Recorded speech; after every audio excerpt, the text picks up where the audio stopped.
Ha ha ha. Just kidding. Again, me, Mr. Moran. This is lesson 60. Forget the dates. The dates are probably off. Hey, mate, this might not even be lesson 60. I don't know. But it's definitely a lesson we're going to do. Let's call it lesson 60. So you're watching this because you missed it or you wanted to rewatch the lesson. Pause either way. Give this a try. Or I'm going to keep going. So, spoiler. All right, here we go. All right. So it says your math teachers have told you that 3x plus 5x is equal to 8x. And that's true. 3x plus 5x is equal to 8x. Right? But we're going to try to answer A and B. And then we're going to think about y, right? So when we factor the expression, we count how many terms. 1, 2. Second step, look if there's a GCF other than 1, and then if so, factor it out. Well, yeah, 3x and 5x both have x. So the GCF is x.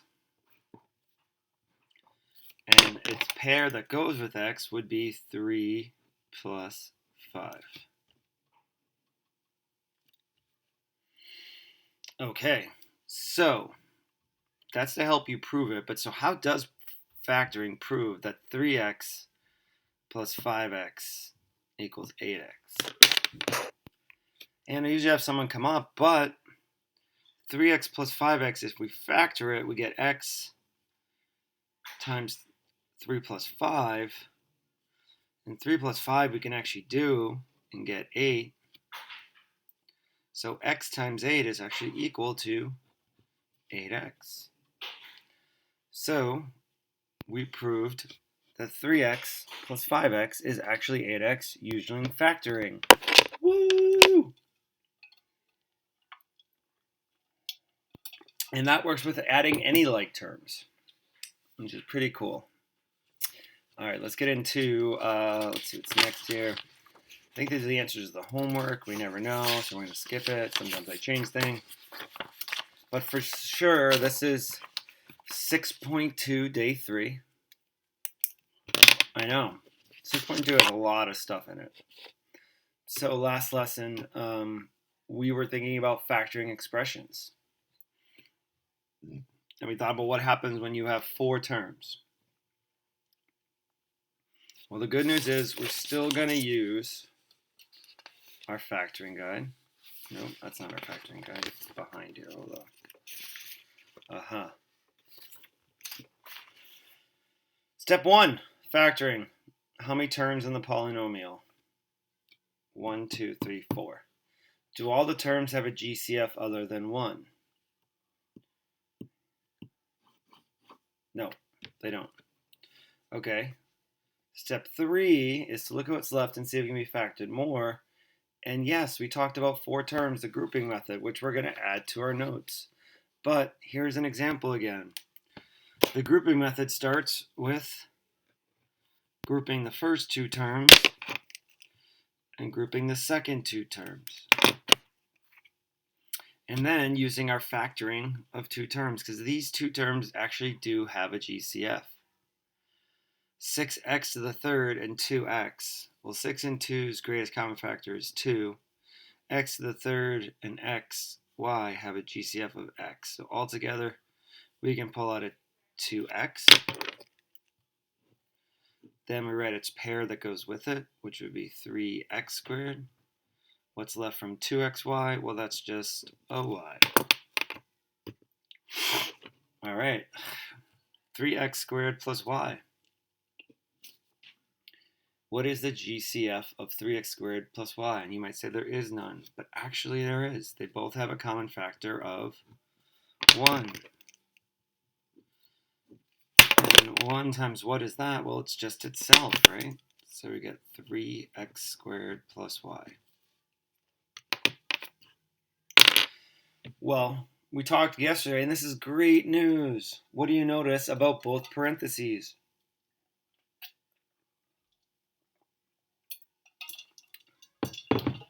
Obviously, both parentheses are the same. So that's one of the parentheses right? Factoring undoes distributive properties. So I'm going to pull 3x squared plus y for one parentheses, and the other parentheses is the GCFs we pulled out. So 2x plus 1. So these four terms came from these two parentheses. Cool. All right, there's like some special cases when you do this, but let's grab it. Let's try the next one. 1, 2, 3, 4 terms, no GCF other than 1. All right, so I'm going to group because it's 4 terms. On this one, I'm going to make sure that I grab this as a negative 2r. Okay. And now let's do the grouping methods. So 2 terms, GCF of these two, s. What's left from rs, r. What's left? What factors are left from 5s? 5. Okay, we'll do it again. Negative 2r and 10. Well, they both have a GCF of 2. And then we're left with negative r plus 5.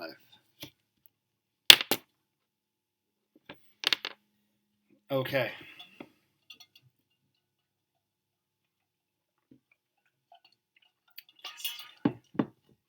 Well, r, is it the same thing in both parentheses? And the answer is no. But it's pretty close. Negative 5, positive 5. R, negative r. So it's super close. And here's the tricky part about factoring. We're going to keep the first parentheses the same. But instead of pulling out a positive 2, because that didn't work, sometimes you have to think about pulling out a negative 2. And this was tricky. If we pull a negative 2 from negative 2r, we are left with the r. And then if we pull a factor of negative 2 from 10, well, negative 2 times what would get us positive 10? Well, that would be negative r. So now this didn't work, but this one does work. So now we found our 2 parentheses. We undid the distributive property. And this is what was in the parentheses.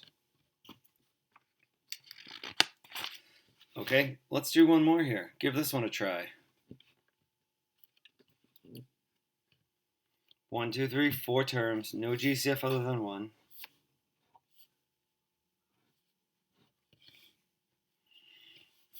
These only have the number 1 in common, I guess. Yeah.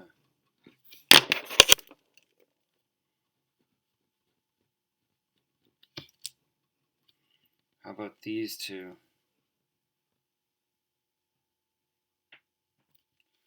Well, these only have the number 1 in common.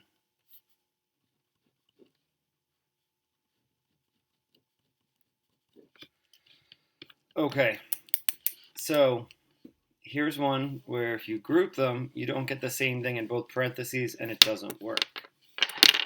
Okay, but that doesn't mean it can't be factored. Because this is written in an order where their 2 terms don't have common denominators. Common factors. But you know what does have common factors? Negative 10x and 5, and y and negative 2y. So you know what? Let me change the order here. I'm going to do negative 10x plus 5, and then, I don't know, negative 2xy plus y.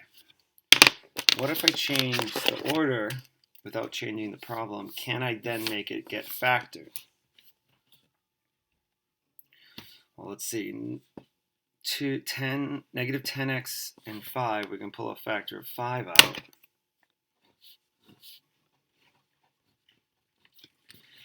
And negative 2xy and y have a factor of y. and then negative 2x is left from, is the factor of negative 2x is left, plus a factor of 1 is left, and boom, look what we got. The same thing in both parentheses. So you can cross that out. We can then write down what's left, the GCFs, and this is what it came from. Okay, oh, here it is here.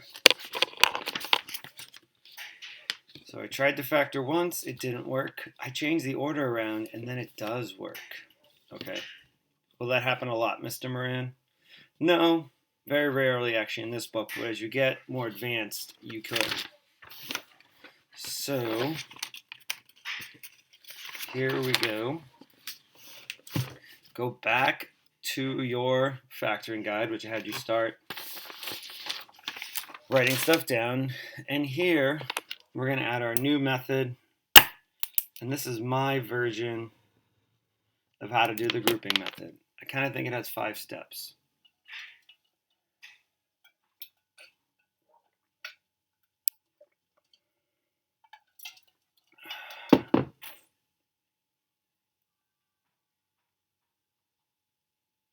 Cool, so you can pause me. You can pause the video.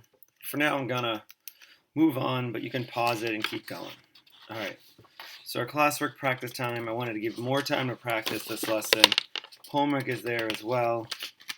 All right, everyone, that's lesson 60. I'll see you on the next lesson.